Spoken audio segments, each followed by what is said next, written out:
नमस्कार मित्रांनो, साधी माणसे या मालिकेच्या आजच्या भागामध्ये आपण बघणार आहोत. पंकजने आपला बिझनेस वाचवण्यासाठी निरूपाकडे असलेले सत्याचे दागिने लंपास केलेले आपण बघणार आहोत. तर इथे आता मीरा आपल्या दुकानात असते, पण तिच्या डोक्यात सारखे तेच विचार गोंधळ घालत असतात. कारण आता सत्याच्या जन्माचं सत्य कसं बाहेर काढायचं हेच तिला काही कळत नसतं. कारण कुठलाच मार्ग नसतो. म्युन्सिपल ऑफिसमध्ये जन्माची नोंदच नसते. मग आता काय करावं काही सुचत नाही. असे म्हणत मीरा देवाकडे हात जोडतच म्हणू लागते, देवा आता तूच काहीतरी मार्ग दाखव रे बाबा. त्याच वेळेस आता लगेच डान्स क्लासच्या ज्या मॅडम असतात ना, त्यांचा फोन येतो. मीरा पटकन फोन उचलते. तेव्हा त्या मॅडम म्हणू लागतात, मीरा गायकवाड ना, तुम्ही त्या दिवशी मला भेटायला आला होता. मग मी तुम्हाला म्हटले होते की माझी आई तुम्हाला याबद्दल काहीतरी सांगू शकते. तेव्हा मीरा म्हणू लागते, हो हो बोला ना मॅडम. त्यावर त्या मॅडम म्हणू लागतात, आज संध्याकाळीच माझी आई भावाकडनं माझ्याकडे येणार आहे. तुम्हाला मी ॲड्रेस पाठवते, तुम्ही त्या ठिकाणी या आणि माझ्या आईची भेट घ्या. तेव्हा मीरा म्हणू लागते, चालेल थँक्यू, मी येते. तुम्ही पाठवलेल्या पत्त्यावरती मी नक्की येते. असे म्हणत मीराला मात्र जरा आनंद झालेला असतो. तर इकडे पंकज आता धावतच पोलीस स्टेशनमध्ये येतो. आता इन्स्पेक्टर साहेब तिथेच बसलेले असतात. तेव्हा पंकज म्हणू लागतो, कावरे बावरे साहेब काहीतरी शोध लावा ना हो, मी खूप अडचणीत आहे. आता इन्स्पेक्टर साहेब तर खूप भडकतात. तेव्हा ते पंकजला म्हणू लागतात, अरे बिंडोक, तुला काही फरक कळतो की नाही? अरे ढोकळे साहेब म्हणायचं तर कावरे बावरे का म्हणतोयस तू? तुला कळतंय की नाही? त्यावर पंकज म्हणू लागतो, सॉरी सर, खरंच मी कावरा बावरा झाला आहे हो. मला ना काही कळत नाही आहे. प्लीज माझा माल, माझे पैसे मिळाले का सांगा ना. त्यावर लगेच इन्स्पेक्टर साहेब ओरडतच म्हणू लागतात, नाही मिळाले आणि रोज गरके घालू नको. हे बघ, आता तुला शेवटचं सांगतोय, जेव्हा तुझा माल, तुझे पैसे आमच्या हाती लागतील ना, तेव्हा आम्ही तुला फोन करून कळवू. त्यामुळे इकडे येण्याचा त्रास घेऊ नको आणि आम्हालाही त्रास देऊ नको. निघ इकडनं. तेव्हा पंकज लागतो, सर पण प्लीज मला समजून घ्या हो, मी खूप अडचणीत गुंतलोय. त्यावर ते साहेब म्हणू लागतात, निघतोयस का नाही, का धक्के मारून बाहेर काढू, निघ इकडनं. आता पंकज मात्र तिकडनं बाहेर निघालेलो असतो. त्याच वेळेस इन्स्पेक्टर साहेब ओरडतच म्हणू लागतात, पाटकर पुन्हा याला आतमध्ये एंट्री द्यायची नाही. जोवर याला माझं नाव येत नाही ना, तोवर याला आतमध्ये घुसू द्यायचं नाही. आता पंकज इकडे पोलीस स्टेशनमधनं बाहेर पडताच आता सत्याची गाडी आलेली असते. आता सत्या एका हवालदारांना सोडण्यासाठी तिथे आलेला असतो. त्याच वेळेस आता सत्याची समोर गाडी बघताच पंकजला तर धक्काच बसतो. अरे बापरे, सत्या! या सत्याने जर आपल्याला इकडे बघितलं तर मोठा घोळ होईल. पंकज पटकन आता तोंड फिरवतो आणि पोलीस स्टेशनकडे एकटक बघत असतो, जेणेकरून आपलं तोंड सत्याला दिसू नये. पण त्याच वेळेस आता सत्याच्या गाडीतनं हवालदार उतरतात आणि आता पोलीस स्टेशनकडे निघालेले असतानाच ते पंकजला म्हणू लागतात, मध्येच काय ठोंब्यासारखा उभा राहिलाय, चल हो बाजूला. पंकज मात्र तरी हलायला तयार नसतो. त्याच वेळेस ते हवालदार म्हणू लागतात, अरे ऐकू नाहीत का तुला, बाजूला हो. ते पटकन पंकजला असं गोल फिरवतात आणि सत्याच्या बाजूला तोंड करतात. आता मात्र सत्याने या फुसक्या पंकजला बघितलेलं असतं. पंकज, तू इकडे काय करतोय आणि ते पण पोलीस स्टेशनमध्ये? नाही, नेमकं या बबड्याचं काय चालू आहे हे बघावं लागेल. असे म्हणत आता सत्या पटकन बबड्याला आवाज देऊ लागतो. त्याच वेळेस पंकज आता लगेच तिकडनं थोडासा पळ काढायला बघतो. सत्या गाडीतनं उतरतो आणि पटकन फुसक्या पंकजजवळ येतच म्हणू लागतो, बाबड्या इकडे पोलीस स्टेशनमध्ये काय करायला आहे तू? पंकजला काय उत्तर द्यावं काही कळत नाही. तर त्यानंतर इथे मीराचं आता किचनमध्ये काम चालू असतं. तेवढ्यात रिया येते आणि मीरा वहिनीला विचारू लागते, काय गं मीरा वहिनी, काही कळलं का? त्यानंतर काही सापडलं का तुझ्या हाती? त्यावर मीरा म्हणू लागते, नाही ना गं, कळायला मार्गच राहिला नाही. आता जन्माची नोंदच नाही म्हटल्यानंतर आपण तरी काय करणार? त्यावर रिया म्हणू लागते, हो ना वहिनी, मलाही खूप कन्फ्यूज होतंय गं, नेमकं हे सगळं काय असेल. पण मीरा वहिनी तुला सांगू का, मला ते काका काय म्हणाले? ते म्हणाले, इथे जर जन्माची नोंद नसेल तर याचा अर्थ सत्यदादाचा जन्म सांगलीत झालेलाच नाही, दुसऱ्या कुठेतरी गावाला, तालुक्याला झाला असेल तर तिकडे नोंद असू शकते. त्याच वेळेस आता मीरा विचार करू लागते.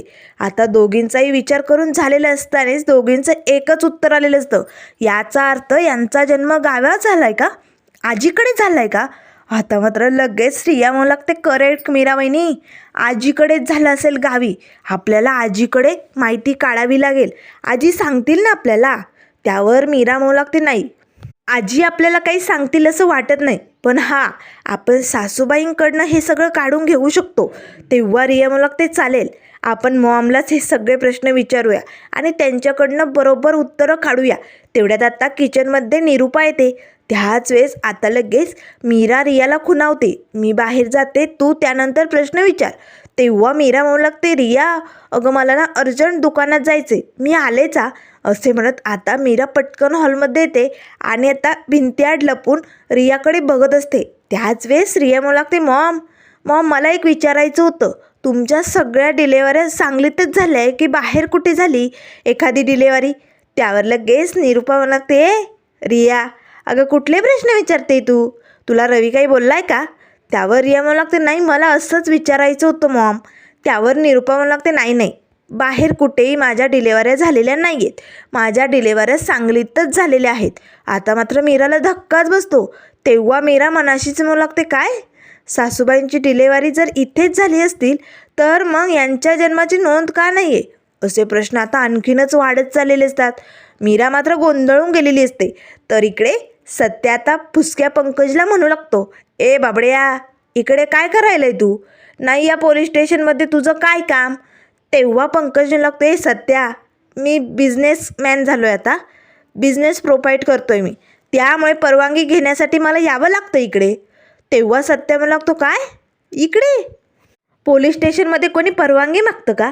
बाबड्या नेमकं काय चालू आहे तुझं सांगा. तेव्हा पंकज म्हणू लागतो, ए सत्या चल ना, जा ना बाबा, नको डोकं खाऊ माझं, आधीच मला खूप काम आहे, मला निघायचं आहे, चल हो बाजूला. त्यावर सत्य म्हणू लागतो, पंकज एक मिनिट, मला ना तुझ्या दुकानाकडेच जायचं आहे, चल मी तुला सोडतो, आपण दोघे बरोबरच जाऊया. तेव्हा पंकज मनाशीच म्हणू लागतो, नाही नाही, मला काही करून या सत्यापासनं निष्ठावं लागेल, याला जर माझं सत्य कळलं तर हा मला सोडणार नाही, मला इकडनं पळावंच लागेल. त्यावर पंकज लागतो, नाही नाही नको, माझा मी जातो, माझं जरा इथेच पुढे काम आहे ना, मग मी जाईल, तुझा तू जा. असे म्हणत पंकज तिकडनं पळतच जातो. सत्या मात्र जोरजोरात या पंकजला हसू लागतो.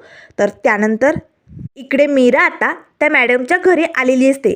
तेव्हा त्या मॅडम म्हणू लागतात, ए मीरा हे बघ माझी आई. आता त्या मॅडमची आई जरा वयाने म्हातारी असते ना, त्यामुळे तिला एवढं फारसं काही समजत नसतं, त्यांचा आराम चालू असतो. तेव्हा लगेच आता त्या मॅडम म्हणू लागतात, हे बघ मीरा, तुला माझ्या आईला प्रश्न विचारायचे आहेत ना, तू विचार, पण तुला मोठ्याने बोलावं लागेल, वयोमानाने तिला ऐकू येत नाही गं. त्यावर मीरा म्हणू लागते, ठीक आहे मी मोठ्याने बोलेल. आता मीरा लगेच कॉटवरती येऊन बसते आणि म्हणू लागते, नमस्कार मॅडम, मी मीरा गायकवाड. तेव्हा लगेच आता त्या आजी म्हणू लागतात, हो मीरा गायकवाड ना, मी ओळखते तुला, खूप दिवसांनी आली. आता मीराला मात्र काही सुचत नाही, कारण यांची माझी ओळख नाही तरी या अशा का बोलतात. त्यावर लगेच त्यांची मुलगी त्या मॅडम म्हणू लागतात, हे बघ मीरा, असं यायचं, अगं तिला काही आठवतही नाही आणि काय बोलावं ते कळतही नाही, असंच मध्ये काहीतरी बोलत असते. त्यावर लगेच आता मीरा म्हणू लागते, मॅडम मला ना तुमच्याकडे तुमच्या स्टुडंटविषयी काहीतरी माहिती विचारायची, हे बघा माझ्याकडे फोटो आहे. असे म्हणत मीरा पटकन आपल्या पर्समधनं फोटो काढते आणि त्या आजींना दाखवू लागते. त्यावर लगेच आता फोटो बघताच त्या आजी म्हणू लागतात, हो आहे ना, ही माझी स्टुडंट आहे. तेव्हा लगेच आता मीरा म्हणू लागते, आहे तुम्ही ओळखता यांना, त्यांच्याबद्दल काही सांगू शकता का? त्यावर लगेच त्या आजी म्हणू लागतात, हो हिला खूप खूप असे बक्षीस भेटले होते, खूप छान डान्स करायची ही. त्यावर लगेच आता त्यांची मुलगी म्हणू लागते, अगं आई त्या पलीकडे अजून काही आठवतंय का ते सांग. त्यावर लगेच त्या आजी म्हणू लागतात, अजून अजून आठवतंय ना, मी हिला रोज सांगायचे गरम पाण्यात लिंबू पिळून पिझ्झा आणि जमाल गोटा खात जा. आता मात्र मीराला तर काय बोलावं काही सुचत नाही. त्यावर लगेच त्या मॅडम म्हणू लागतात, बघितलं मीरा, आईचं नाही हे असं झालं आहे, कधी काय बोलेल ना आणि कधी काय विसरेल सांगताच येत नाही, तिच्याकडनं काय मिळेल असं मला वाटत नाही, सॉरी या मीरा. त्यावर लगेच मीरा म्हणू लागते, नाही नाही अहो तुम्ही सॉरी म्हणायची गरज नाही आहे, तुम्ही मला बोलवलं, एवढी मदत केली हेच खूप झालं, जाऊ द्या आपण नंतर बघूया. असे म्हणत आता मीरा तिकडनं निघालेली असते. तर त्यानंतर इकडे पंकज आता आपल्या शॉपवरती आलेला असतो. आता इथे दुकानात येताच पंकज मात्र निरोपा इलेक्ट्रॉनिकचा जो बोर्ड लावलेला असतो ना, त्यावरनं असा हात फिरवतच रडतच म्हणू लागतो, माझा बिझनेस जाणार, नाही नाही नाही, हे असं कसं झालं पंकज? अरे पंकज, तुला अक्कलच नाही आहे. अरे बिलाचा कोणी माल विकतं का? कितीचे पैसे वाचणार होते पंकज तुझे? तुला ना अक्कलच नाही आहे. असे म्हणत पंकज आता स्वतःचंच थोबाड फोडू लागतो. त्याच वेळेस आता पंकजला आठवतं, अरे बापरे, माझा बिझनेस बुडालाय. हे जर या सत्याला कळालं ना तर माझी अर्धी मिशी भादरणार. तो बोलला होता, जर तुझा बिझनेस तुला जमला नाही ना तर अर्धी मिशी कट होणार. अरे देवा, आता तर माझा सगळा बिझनेस डुबून गेलाय. हा सत्या अर्धी मिशी नाही, माझं अर्ध टक्कलच करणार. आता मी काय करू? कसं वाचू स्वतःला? नाही नाही नाही नाही, मी विचारसुद्धा करवत नाही आहे मला. काय करू मी? कसा दिसेल मी अर्ध टक्कल अर्धी मिशी नसल्यानंतर? असे म्हणत आता पंकज पटकन मोबाईल हातात घेतो आणि त्या स्क्रीनवरती अशी आपली मिशी अर्धी झाकवतो आणि बघू लागतो. शी, किती विचित्र दिसेल. नाही नाही नाही नाही, कल्पनासुद्धा करवत नाही. पण माझी अशीच अवस्था होणार आहे. सत्या मला सोडणार नाही. मला काय करावं काही सुचत नाही. काय करू मी? असे म्हणत रडतच आता पंकज सोफ्यावरती जाऊन झोपतो आणि जोरजोरात रडत असतो. त्याच वेळेस आता 2 व्यक्ती दुकानात आलेले असतात. तेव्हा ते विचारू लागतात, पंकज गायकवाड? त्यावर पंकज लागतो, नाही येत, वारले ते, संपले ते. त्यावर लगेच आता त्यातला एक व्यक्ती म्हणू लागतो, पंकज गायकवाड, आम्ही तुमच्याकडे आलोय, तुम्हाला कळत नाही? तेव्हा पंकज लागतो, का आलात तुम्ही आणि कशासाठी आलायत माझ्या दुकानात? निघा निघा इकडनं. त्यावर लगेच आता समोरच्या व्यक्तींना मात्र खूपच राग येतो. त्यातला एक व्यक्ती म्हणू लागतो, आम्ही कुठनं आलोय तुला माहिती आहे? तू जो माल खरेदी करतो ना त्या इलेक्ट्रॉनिक्स कंपनीकडनं आलो आहे आम्ही आणि तुझ्यासाठी लेटर आणलं, हे घे. आता पंकज पटकन गुपचूप ते लेटर हातात घेतो. त्यावर ते सर म्हणू लागतात, एक गोष्ट लक्षात ठेव, आता कंपनीकडनं तुला हा शेवटचा ईमेल आहे. आता जर तू त्यांचे पैसे परत केले नाही ना तर तुझं हे दुकान जप्त केलं जाणार आहे. कारण तू जे काम केलं आहे ना ते इनलिगल आहे आणि म्हणूनच तुझं हे शॉप जप्त होणार आणि त्यानंतर आम्ही पोलिसात तक्रार करणार. कारण तू जर आमचे पैसे दिले नाहीत ना तर तुला आम्ही पोलिसात जेरबंद करणार. शेवटची वॉर्निंग आहे, लवकरात लवकर आमचे पैसे परत कर, नाहीतर तू जेलमध्ये गेलाच म्हणून समज. असे म्हणत ते दोघेही तिकडनं निघून जातात. आता पंकजला काय करावं काही सुचत नाही. पंकज पटकन ते लेटर बाजूला फेकतो. नाही नाही, मी पोलिसात नाही जाणार, माझी काही चूक नाही आहे हो, मी फसलो गेलो आहे. मी काय करू? मी कसं यातनं बाहेर पडू? असे असंख्य प्रश्न आता पंकजला पडलेले असतात. तेव्हा तो विचार करू लागतो, नाही नाही, मला यांचे पैसे परत करावेच लागतील, नाहीतर सगळं संपेल. पण कोण माझी मदत करेल? माझी मदत करेल मम्माच करू शकते. मला काहीतरी करावं लागेल असा विचार आता पंकजचा सुरू झालेला असतो.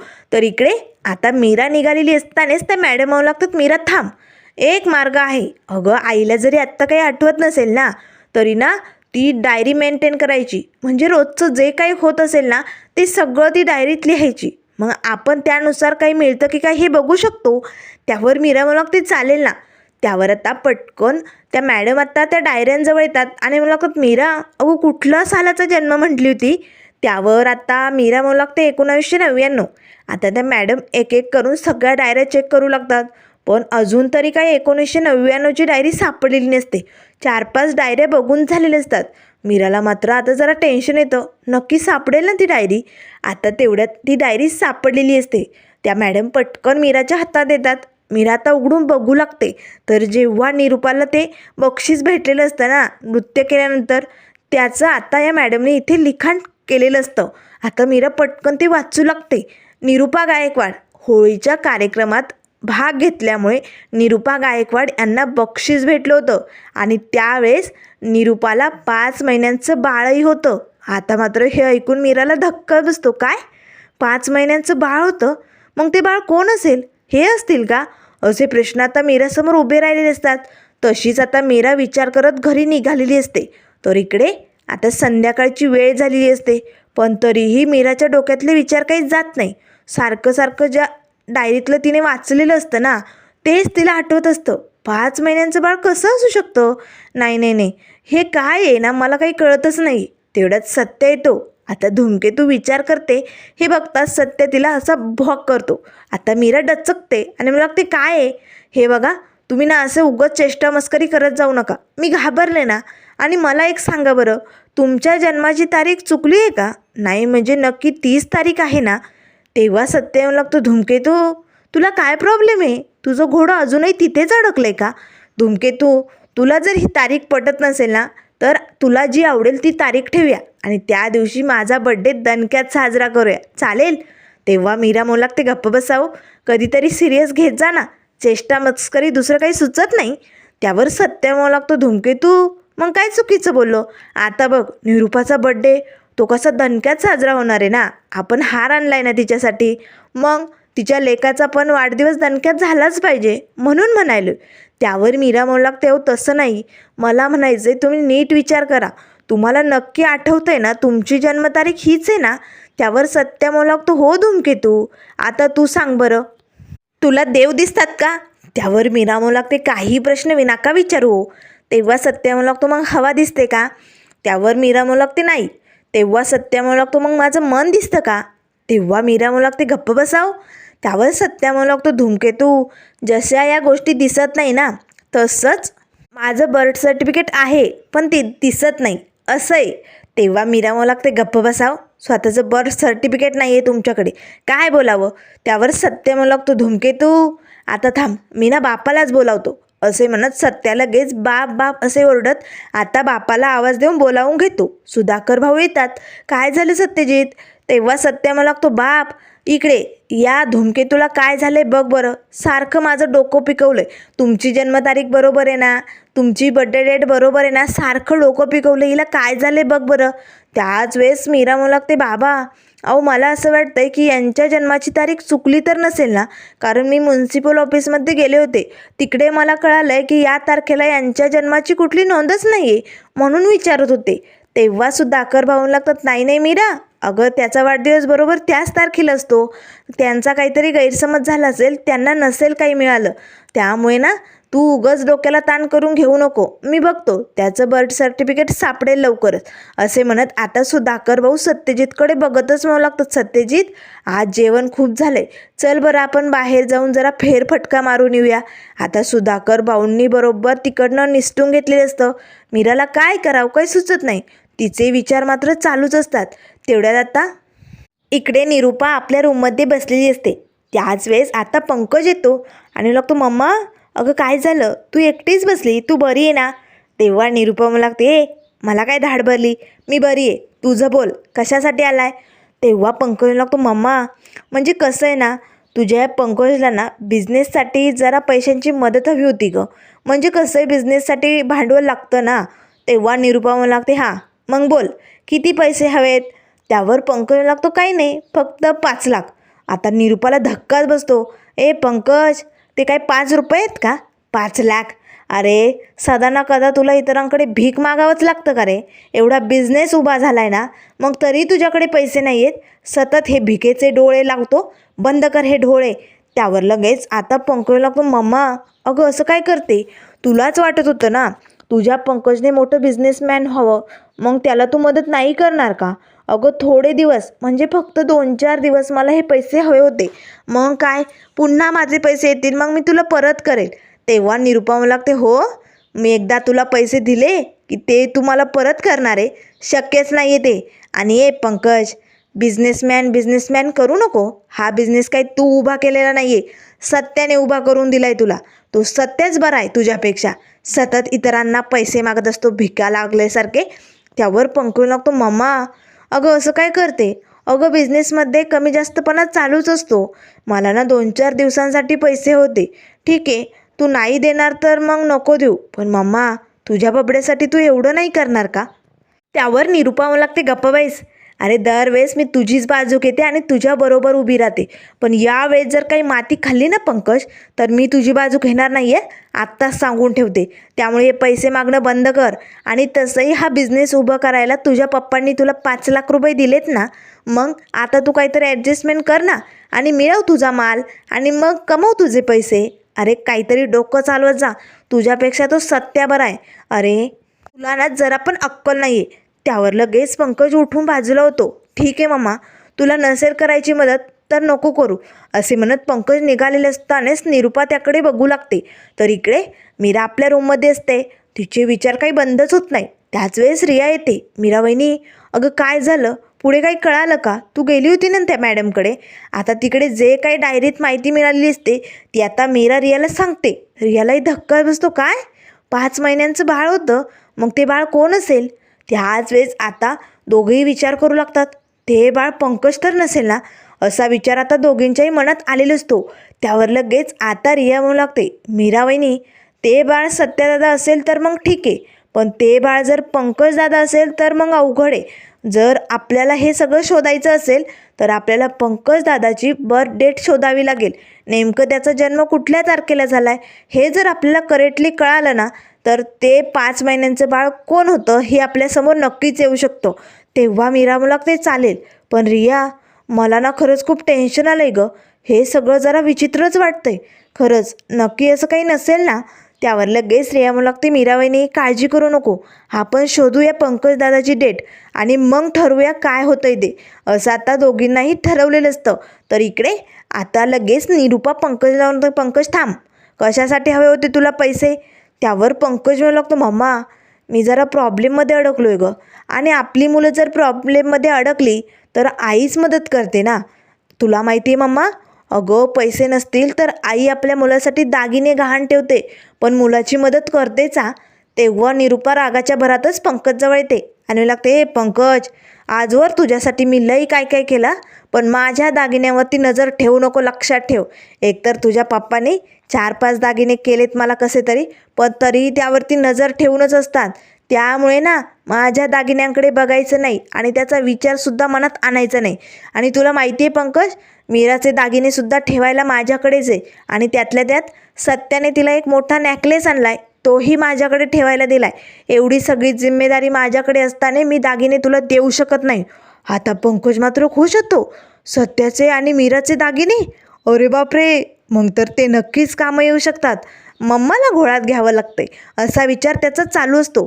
त्याच वेळेस पंकज लागतो, मम्मा ठीक आहे, तुला जर तुझे दागिने द्यायचे नसतील तर नको देऊ, पण मीराचे दागिने तर तू देऊ शकते ना. त्यावर लगेच निरूपा म्हणू लागते, अरे काय बोलतोय? हे जर त्या सत्याला कळलं ना तर जिवंत सोडणार नाही तो. तेव्हा पंकज म्हणू लागतो, ठीक आहे मम्मा, जर घरच्यांना आपल्या माणसांची किंमत नसेल तर जगून फायदाच काय? आपल्या जगण्यापेक्षा दागिन्यांची किंमत जास्त आहे ना. मग ठीक आहे, मी स्वतःला संपवतोच, मला नाहीच जगायचं आहे. तेव्हा असे म्हणत पंकज निघालेले असतानाच निरूपा म्हणू लागते, थांब, देते मी दागिने, पण 4 दिवसात परत आणून देशील ना, नाहीतर सत्य आपल्याला सोडणार नाही. त्यावर पंकज म्हणू लागतो, मम्मा अगं काळजी करू नको, तुला माहिती आहे ना मी किती पैसे कमवतो एका फटक्यात, पण मला बिझनेससाठी पैशांची देवाणघेवाण हवी आहे ना, म्हणून हवे 4 दिवसांसाठी. तू काळजी करू नको, मी परत घेऊन येतो 4 दिवसात. आता मात्र निरूपाने आपल्या बबड्याला हे दागिने दिलेले असतात, पण मात्र आता जेव्हा सत्याला कळेल तेव्हा काय राडा होईल आपल्याला लवकरच बघायला मिळेल. तर त्यानंतर मित्रांनो पुढील भागामध्ये आपल्याला बघायला मिळेल. इथे आता मीरा पंकजच्या रूममध्ये झाडू घेऊन आलेली असते, कारण आता काही करून पंकजचं आधार कार्ड तिला मिळवायचं असतं. त्यावरती जन्म डेट असते ना. आता पंकजचं वॉलेट घरीच राहिले असतं. मीरा पटकन ते उघडते आणि त्याचं जे आधार कार्ड असतं त्याचा फोटो आपल्या मोबाईलमध्ये काढून घेते. आता मात्र पंकजची बर्थ डेट बघताच मीराला धक्का बसतो, कारण ते 5 महिन्याचं बाळ म्हणजे पंकजच असतो, आणि पंकज जर 5 महिन्यांचा असेल तर यांचा जन्म लगेच कसा होऊ शकतो? नाही नाही नाही, याचा अर्थ यांची आई दुसरीच कोणीतरी, सासूबाई यांच्या खऱ्या आई नाही आहेत. असं आता निरूपा सत्याची आई नसल्याचं सत्य मीरासमोर आलेलं असतं. नेमकं या पाठीमागे काय भूतकाळ असेल हे आपल्याला लवकरच कळेल. त्यामुळे मित्रांनो, अशाच मालिकेंच्या अपडेट पाहण्यासाठी चॅनलला लाईक करा, सबस्क्राईब करा. व्हिडिओ पाहिल्याबद्दल धन्यवाद.